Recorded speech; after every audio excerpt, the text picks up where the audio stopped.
नमस्कार दोस्तों, मैं हूं मनीष और आप लोग देख रहे हैं हमारी खास पेशकश बाला साहब ठाकरे। दोस्तों, अगर महाराष्ट्र की राजनीति के बारे में बात करें और बाला साहब ठाकरे का जिक्र ना हो, ऐसा हो ही नहीं सकता। सीधी बोली, चेहरे पर आत्मविश्वास और लोगों को एकजुट करने का हुनर, इन्हीं विशेषताओं ने बाला साहब ठाकरे को महाराष्ट्र की राजनीति का अहम व्यक्ति बना दिया। बाला साहब ठाकरे का महाराष्ट्र के लोगों पर जो प्रभाव रहा वो वाकई देखने वाला था। आइए दोस्तों, जानते हैं बाला साहब ठाकरे के बारे में 10 रोचक किस्से। बाला साहब ठाकरे के पिता केशव सीताराम ठाकरे संयुक्त महाराष्ट्र आंदोलन में प्रमुख रूप से सक्रिय रहे और महाराष्ट्र की राजनीति में अहम किरदार निभाया।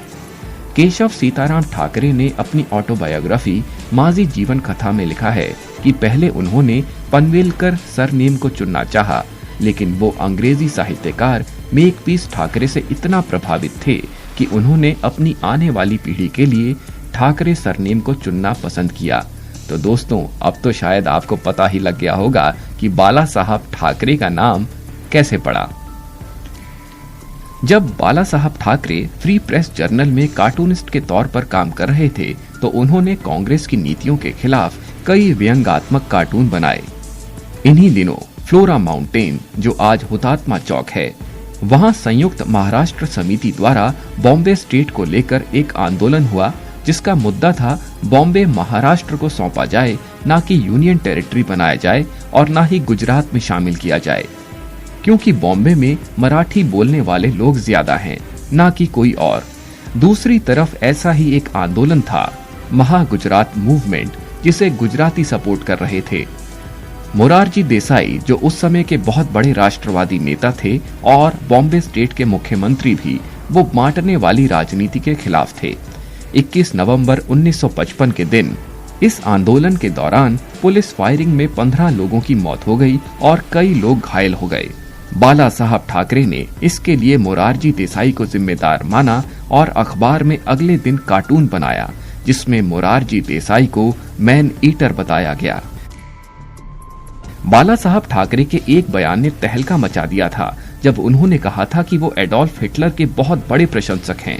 उन्होंने कहा कि जिस तरह से हिटलर ने अपनी विचारधारा को जनता तक पहुंचाया, वो काबिले तारीफ था। एक बार उन्होंने ये भी कहा कि मुझे लगता है कि मुझमें और हिटलर में काफी समानताएं हैं। भारत को एक ऐसा लीडर चाहिए जो नरम भी रहे और वक्त आने पर जनता के लिए उसके एक हाथ में डंडा भी होना चाहिए। हालांकि 21 जनवरी 2007 में उन्होंने अपने इस बयान पर सफाई दी।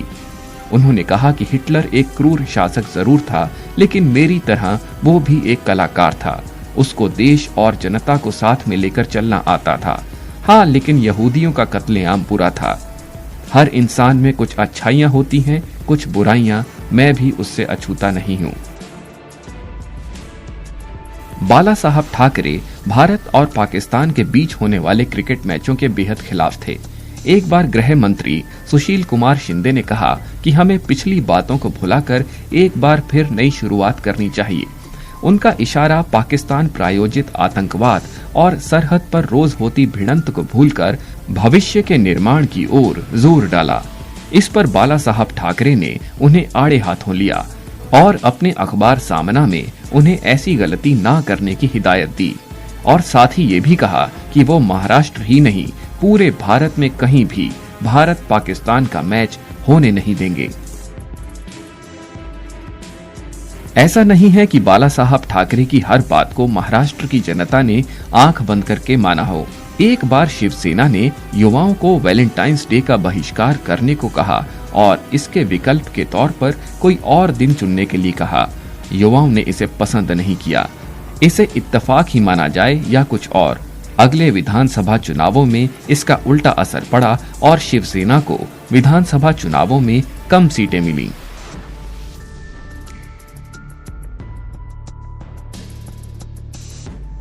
बाला साहब ठाकरे से क्रिकेटर सचिन तेंदुलकर भी फटकार खा चुके हैं।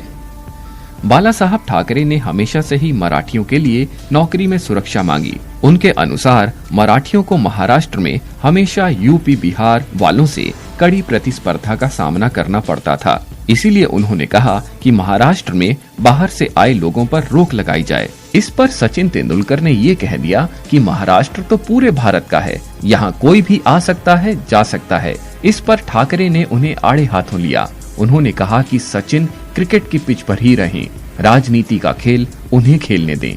उन्होंने अपने अखबार सामना में यहाँ तक कह दिया था कि एक बिहारी 100 बीमारी।